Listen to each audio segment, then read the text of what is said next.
Hello everyone, welcome to what will be quiz number 7, video key. Let's go ahead and jump right in. So in this first question, I ask you to circle the statement that is true. So let's examine each one of these statements, figure out which one is true. In part A, it says a galvanic cell does not produce electrical current. Electrical current, of course, is just the movement of electrons, and a cell does do that. So A is going to be in fact not true, and so we can move beyond that one. Part B, an electrolytic cell performs a spontaneous electrochemical reaction. That is exactly wrong. An electrolytic cell performs a non-spontaneous electrochemical reaction, so that's not true. C, a galvanic cell performs an oxidation reaction at the anode. Hopefully you recognized yes. Anox, it means or it's a trick to remember that oxidation occurs at the anode. Red cat, of course, reduction then occurs at the cathode. So C is true, which means D isn't true, and that is that an electrolytic cell performs reduction at the anode. In an electrolytic cell, our cathode and our anode reverse in that it's the opposite of what it is at a galvanic cell, but by definition, the oxidation still takes place at the anode, reduction still takes place at the cathode. Okay? Moving on to number 2. Circle the reducing agent in the following chemical reaction. What is the element's oxidation state on the reactant side? And so we have to go through, assign our oxidation states for the elements here.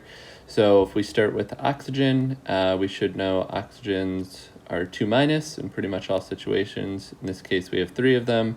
So that means this portion will be a total of 6-, and if we need to balance that overall 2- charge, that means sulfur will have a 4+ charge. Let's see if my pen will work here. 4+ charge, okay?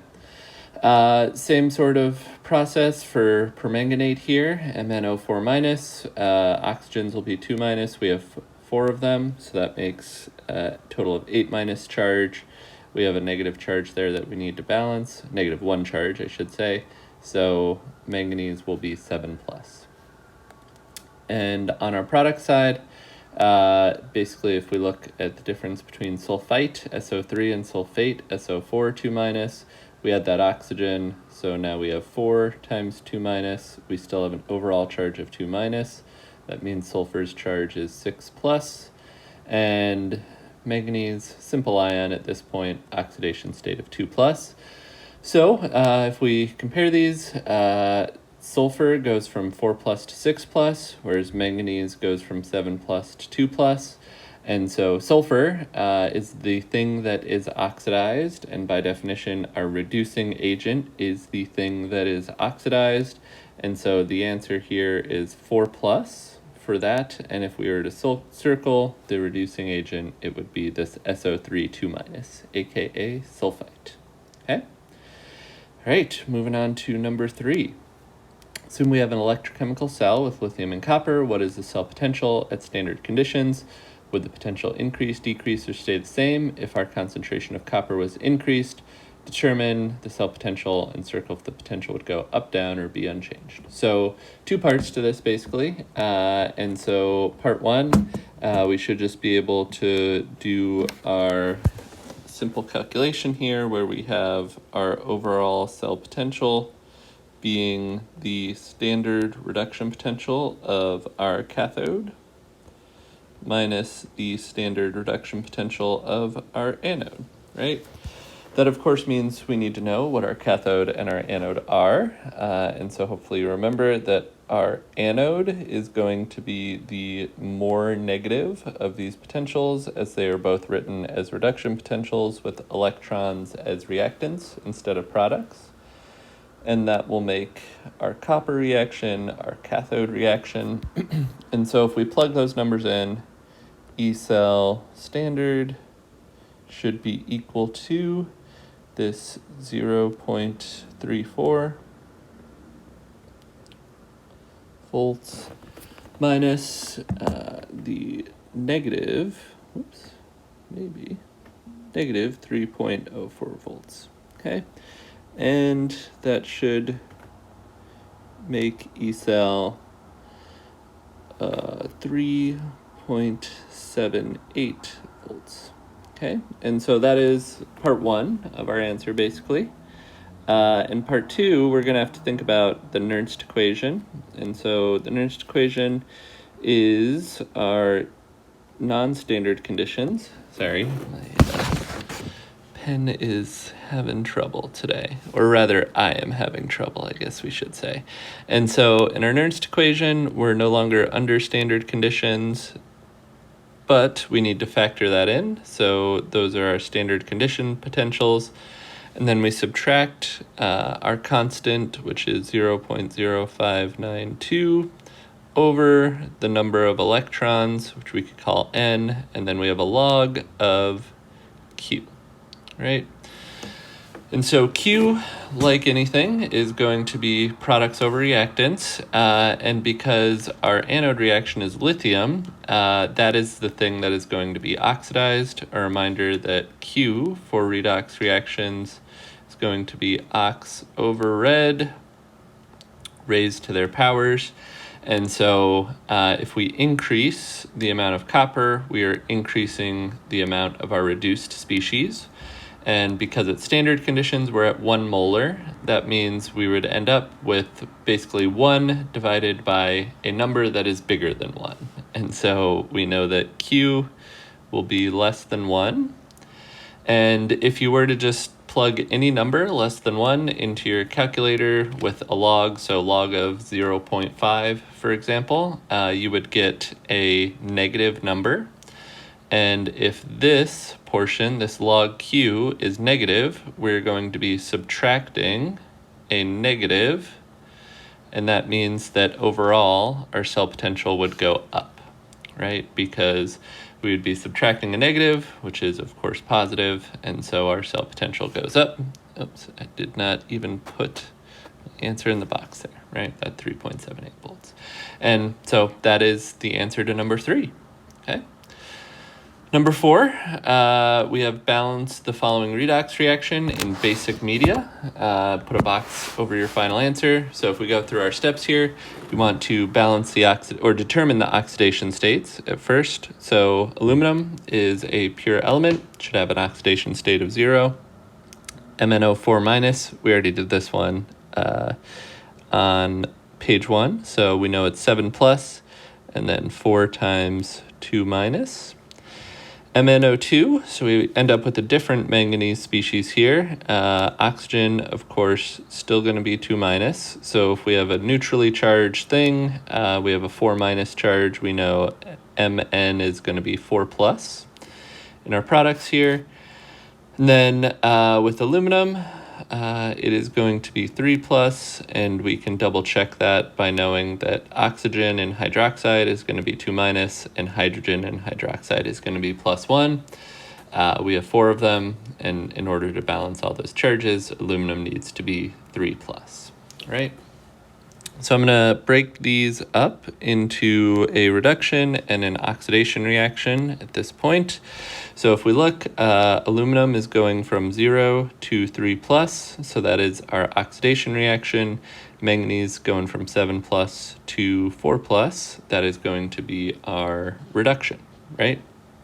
So starting with manganese, just going to do MnO4 minus going to MnO2, and we need to figure out the number of electrons. If we're going from 7 plus to 4 plus, we have 3 electrons. We always put the electrons on the side that is more positive oxidation state. So 7 plus oxidation state is more positive than 4 plus. So that's why we put those 3 electrons there.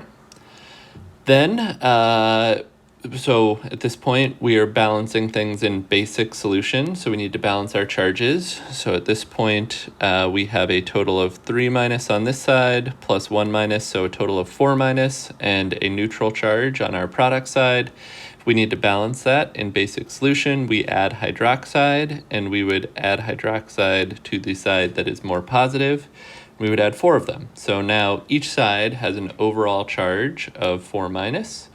And then we would need to balance things with water. I like to just balance oxygens. So we have 6 oxygens on our product side. We have 4 on our reactant side. And so we would need 2 waters in order to balance it.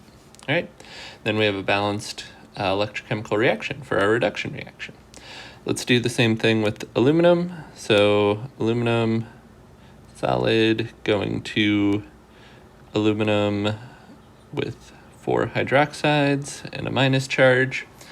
That we said is a transfer of 3 electrons going from 0 to 3 plus. We always put our electrons on the more positive side, so we put them on our products in this case. And if we're balancing charges, we need to add our 4 hydroxides to this side in basic solution.